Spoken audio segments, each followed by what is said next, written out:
what I was proud of the young men is that we should have won the game and won by a good margin, and we did. So we took care of business there.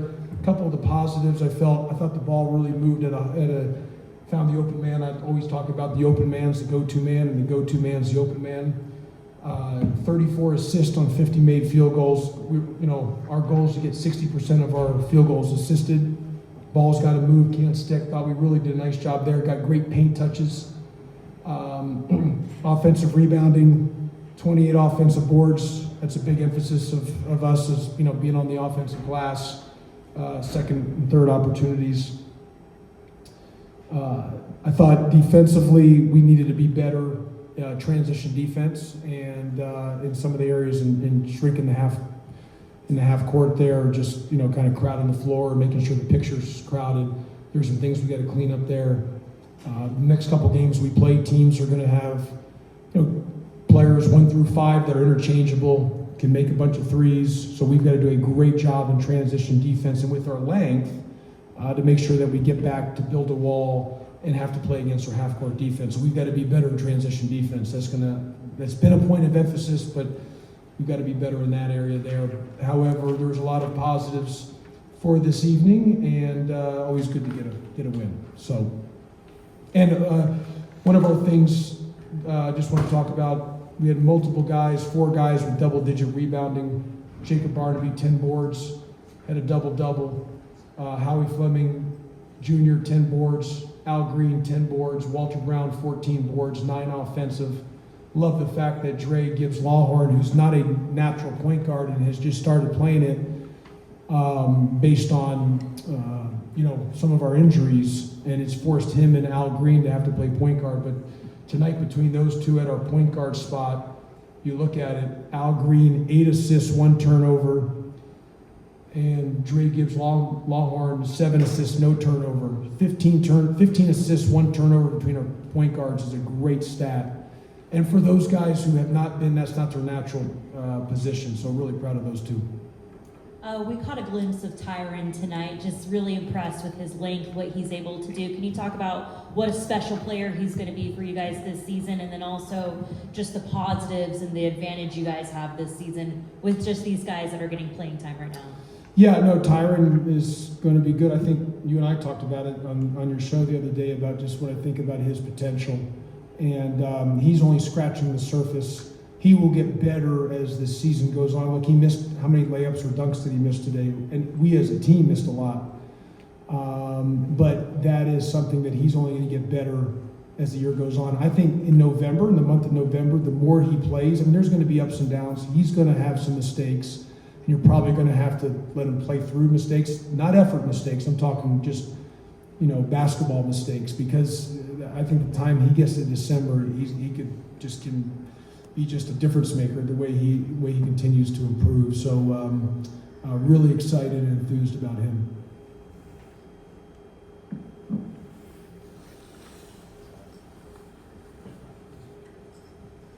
Coach, you talked about your team wanting to play with relentless effort. There was multiple times tonight where there was guys diving all over the floor. No matter if you guys were up 40 points, can you talk about how happy you guys are with the effort tonight? Yeah, really proud of our guys. That's just something that's just got to be the standard. Whatever our first day in the beginning part of June of our first team meeting, I laid it out and just talked about 2 key words: competitive excellence. I told them exactly how it's going to be during the recruiting process. I'm a big believer, how you recruit them is how you can coach them. So I'm big about, you better be direct, honest, this is what we do, and if you don't like it, then I'm not the guy to play for. So I'm a big believer in how you recruit them is how you can coach them. And the guys know there's no gray area based on competitive excellence. That's got to be our baseline standard. And an example is Dre. Think of the first couple 30 seconds, minute in, that the kid hit a 3. He had no sense of urgency on guarding that shot. He went underneath the screen, hands were down. He didn't have a hair on fire mentality, sense of urgency, desperation, life or death mentality. And you got to come out. You just got to sit your butt on the bench. And I told him, hey man, we don't do that here. And now because your lack of desperation, lack of hair on fire, sense of urgency, you allow that young man to hit a three, and that now gives him life confidence, and he starts thinking, man, the basket becomes bigger. And the reason Dre played the way he played, I think he had 31 or something, or he had, like I said, 31 with 7 assists. It wasn't because of his offense. It was because when he sat and he went back in, he guarded at a high level.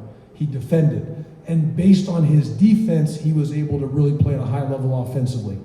But I was proud of our guys not playing to the scoreboard and continuing to play in the full 40 minutes of our standard of competitive excellence. Look, that doesn't guarantee wins, competitive excellence. I do think there's a difference between playing hard and competing. We have to be great competitors. Again, it doesn't guarantee anything of wins, but it gives you a chance night in, night out if you're a great competitor with great competitive excellence, and that's what we've got to be. But I was proud of Dre and how he responded from that lack of effort defensively. He went back in and really guarded at a high level, and because of his defense, he was able to score at a high level and play high-level offensive basketball.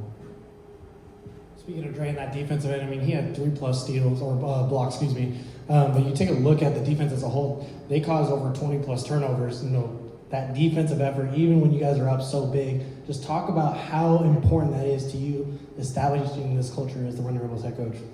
Yeah, no, look, it's everything. We talk about getting 7 3-stops throughout the course of the game. I think we ended up with 10 today.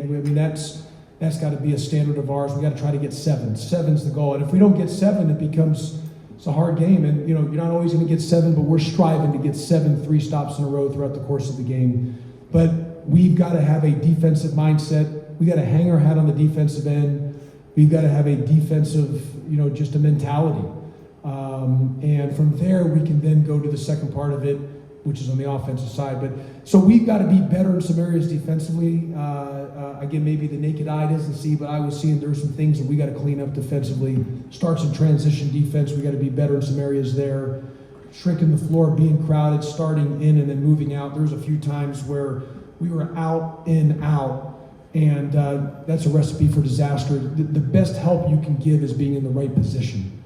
And there's a few times we weren't in the right position. The crowd and the picture wasn't crowded for the ball handler. So we got to clean some things up. But that being said, our whole deal, focus, mentality, program, culture is defense, defense, defense. We do that all the time, every day. What do you think of your offense transition in terms of getting the ball out quick and good passing? Well, I thought we were I get it. One thing everyone know about me, I'm a very transparent guy. I'm not into playing any mind games. I'll tell it like it is. So I understand maybe it wasn't Mountain West Conference competition, but I did thought we played like the Running Rebels. I thought we ran well tonight. We got the ball moved. I think take out the opponent. Our numbers said what they said. I thought we did a nice job in the way we shared the ball. You look at it, as I mentioned, 34 assists on 50 made field goals. You look at 26 points in the fast break. So I thought we played as we ran, and the ball moved and it didn't stick. It was 0.5 mentality, and again, I get it. It's not Mountain West Conference competition. But I thought based on what we needed to do, we made a good step from our Washington game on how maybe there were some things offensive I wasn't as happy about, to this game. And again, I get it, competition is different, but we improved and got better in some areas there. And part of it was our starts. We had better starts too, and that's part of it is the pace deal as well. I thought veterans Fleming and Green looked a lot more comfortable, a lot more confident. Yeah, and again, you got to remember, we've practiced for so long. It's hard sometimes to tell when you're going against each other for so long. I really hope the NCAA changes the rule that you can have four exhibition games or scrimmages, just like the NBA. We practiced for so long and only get 2 opportunities. I wish we had a few more before we counted regular season games. So we just needed some more play against somebody else to work some kinks out and to see things that we were doing well and some other areas that we weren't doing well, so we could clean that up. What do you like from them individually? I thought Al, again, talking about his point guard play, number one. I mean, he ended up with 8 assists, 1 turnover, and he's not a natural point guard. I thought he did a nice job on that. And he's a really good shooter. You look at his career three-point shooting; he's over 40% three-point shooter. He had a couple great looks. He missed some, but he ended up 2%. He's a better shooter than his numbers showed tonight. But he's a high level character guy, and he's going to continue to get better. And he's a older guy, as you mentioned. Howie Fleming's just a tough, hard-nosed dude. 10 boards. He understands the toughness mentality that we need to play with, and you know, got a little foul trouble early in the first half, but overall had a good game. All right, thanks, Coach. Thanks, everybody. Okay, thank you, everybody.